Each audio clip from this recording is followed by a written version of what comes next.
Today, I'm going to tell you about the hidden costs that you should consider when you're looking to purchase a Tesla. The first one is going to be the charging situation. You really have a couple options.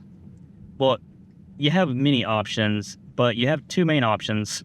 You're either going to want to use the mobile connector, or you're going to want to use the Tesla wall charger.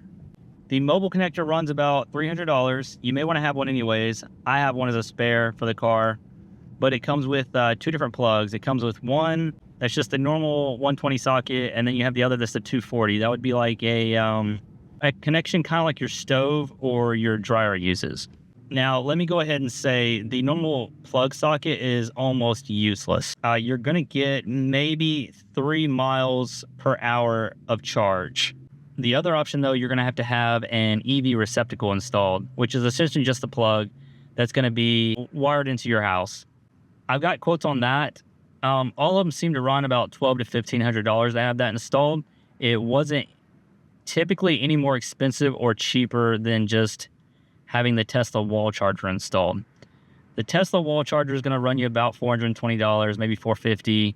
But what I found is it's really the best option. To have one of those installed is going to be anywhere from $750 up to like $1,500 if they can install it. Now, here's why I say there may be hidden costs. I would recommend, before you do any of this, to get at least an electrician to come out and see if your house is even capable of running one of these, or even being able to charge the car, as is. You have to have open spots in your electrical box, and you have to have the ability to handle the extra load of charging an EV.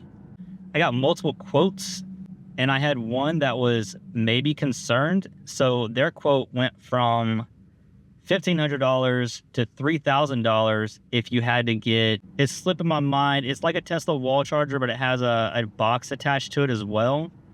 It's like a smart box for Tesla where it can regulate your home. Those are, I think, $2,500 by themselves. So then you put another $3,000 on top of that, and you're looking at $5,500 just to charge your car. The highest quote I had was putting in a separate box. Again, they were just giving me the quotes just so I had all my options. But if you have to get to the point where you need a second electrical box in your house, that's about $15,000. So what I did was I went with what turned out to be the lowest quote. I wasn't trying to get the lowest quote. They just happened to seem the most knowledgeable with these chargers, so I felt comfortable. I actually paid a little bit more and just went ahead and got a county permit for it. Because if the county says it's not happening, then it's not happening, and then you'll know for sure what your choices are. So I'd recommend that. Get a handful of quotes and get an inspection done so you can see what you're able to actually do. So for me, all in, after I paid for the city permit and the box, I spent around $1,500 to have the Tesla wall charger installed. Now, the good thing about that is, though, it works perfect. It charges so quick. I can charge this car from about 50% up to 80%, which is what you usually should do, in just about 2 hours or so. So like most people would charge overnight, so it charges pretty quickly.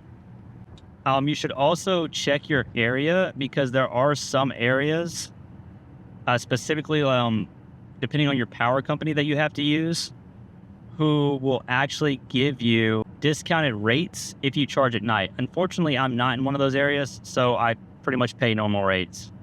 Now, the second cost you should check into before purchasing a Tesla or pretty much any EV is the insurance.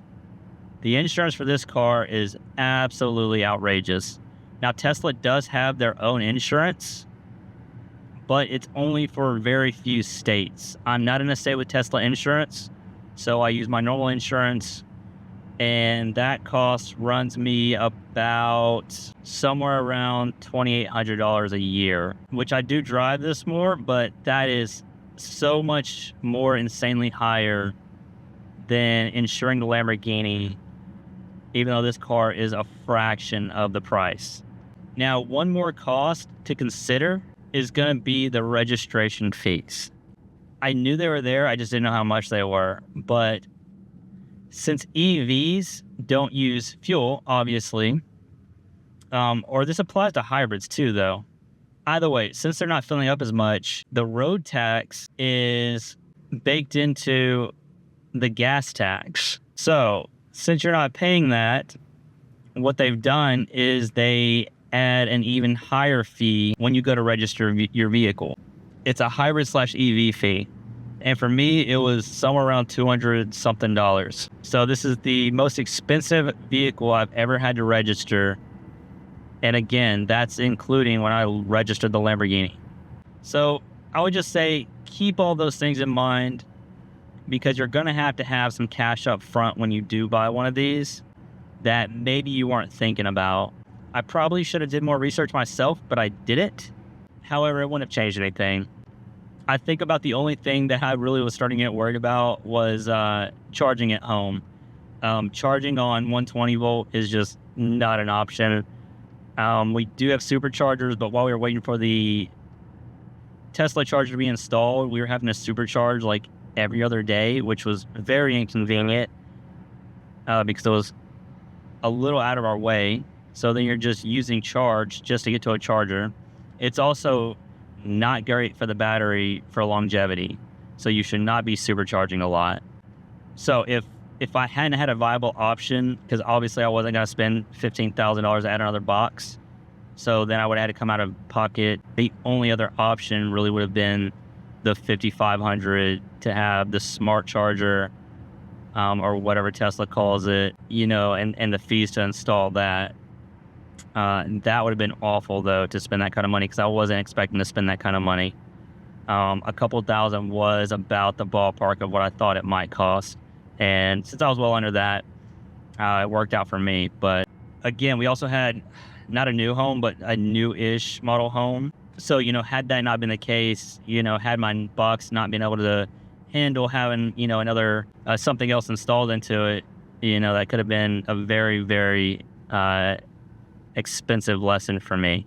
But since you're seeing this video, now you can pre-plan. So if you do want to get one of these cars, and I do like it and do recommend it, just make sure you do your due diligence, and you shouldn't have any surprises, and should start your experience off with without having to dread if you're gonna have to spend $5-6 grand or not. So hopefully that was informational for you, and good luck with your purchase.